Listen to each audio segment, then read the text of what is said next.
12,000 കലാകാരികളെ സംഘടിപ്പിച്ച് നൃത്തത്തിൽ Guinness world record ഇടാൻ ശ്രമിച്ച ദിവ്യ ഉണ്ണിക്ക് വലിയ രീതിയിൽ അവർക്ക് നാണക്കേട് മാത്രമാണ് ലഭിച്ചത്.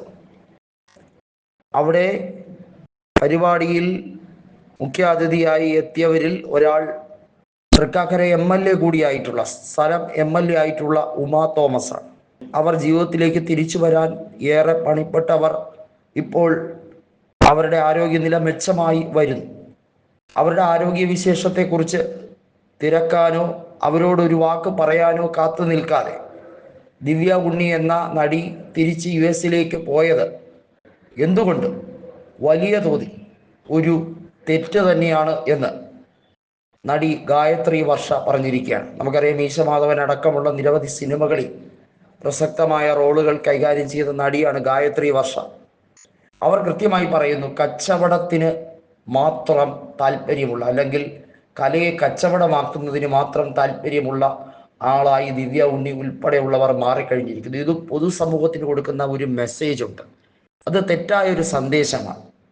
എന്തുകൊണ്ടാണ് ഉമാ തോമസ് ഇത്രയും ഗുരുതരമായി പരിക്കേറ്റിട്ടും ഒരു ആശ്വാസ വാക്ക് സോഷ്യൽ മീഡിയയിൽ പോസ്റ്റ് ചെയ്യാനോ ഒന്നും തയ്യാറാകാതിരുന്നത്?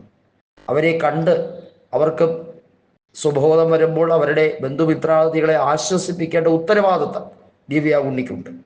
അത്രയും വലിയൊരു പരിപാടിയിൽ പങ്കെടുത്ത ദിവ്യ ഉണ്ണി ഒരു രീതിയിലും മനുഷ്യത്വം പോലും കാട്ടിയില്ല എന്നുള്ളത് ഉറപ്പല്ലേ എന്നാണ് ഇപ്പോൾ ഗായത്രി വർഷ ചോദിക്കുന്നത്. ദിവ്യ ഉണ്ണിയെ പോലുള്ളവർ വാസ്തവത്തിൽ കലാരംഗത്ത് പ്രവർത്തിക്കുന്നത് എന്തുദ്ദേശത്തിനാണ്? കലാകാരികൾക്ക് ഉണ്ടാകേണ്ട ഒരു മിനിമം കോമൺ സെൻസ് ഉണ്ട്, അതുപോലുമില്ല. യഥാർത്ഥത്തിൽ വലിയൊരു തട്ടിപ്പാണ് അവിടെ നടന്നത്. കലാമൂല്യം കച്ചവടമാക്കി അതുവഴി വലിയ രീതിയിൽ പണം തട്ടിയെടുക്കാൻ ദിവ്യ ഉണ്ണിയും കൂട്ടരും ശ്രമിച്ച ഒരു പരിപാടിയായിരുന്നു അത്. 12,000-ഓളം നർത്തകിമാർ അണിനിരക്കുന്നു. ഇവരാരും ദിവ്യ ഉണ്ണിയുടെ ശിഷ്യരല്ല എന്ന് ഓർക്കണം. പിന്നെ എന്ത് ഗിന്നസ് റെക്കോർഡാണ് അവിടെ കാട്ടാൻ പോകുന്നത്? ഇതൊക്കെയാണ് ആളുകളുടെ കണ്ണിൽ പൊടിയിടുന്നത്. അവിടെ അണിനിരന്ന കലാകാരികളുടെ നൃത്തമൊന്നും ആരും പ്രത്യേകമായി സ്പെസിഫിക്കായി എടുത്ത് കാണാൻ പോലും പോകുന്നില്ല. ഇതിലൂടെയാണ് ഈ അല്പത്തരം, ഈ നൃത്തത്തിനെ കച്ചവടമാക്കി കാണിക്കുന്ന ഈ അല്പത്തരം പൊളിയുന്നത്. ശുദ്ധ കോപ്രായത്തരങ്ങളാണ് ഇതുവഴി ഉണ്ടാകുന്നത്. ഇത്രയും ഗുരുതരമായ സംഭവം നടന്നിട്ട് ഒന്ന് നോക്കണം. ഒരു MLA അവിടുന്ന് 12 അടി താഴ്ചയിൽ, 12 അടിയിലധികം താഴ്ചയിലേക്ക് താപ്പോട്ട് പതിക്കുന്നു. ഗുരുതരമായി തലയ്ക്ക് പരിക്കേൽക്കുന്നു, വാരിയലിന് പരിക്കേൽക്കുന്നു. ഇത്രയും ഗുരുതരമായി അവർ ICUലേക്ക് പ്രവേശിക്കപ്പെടുന്നു.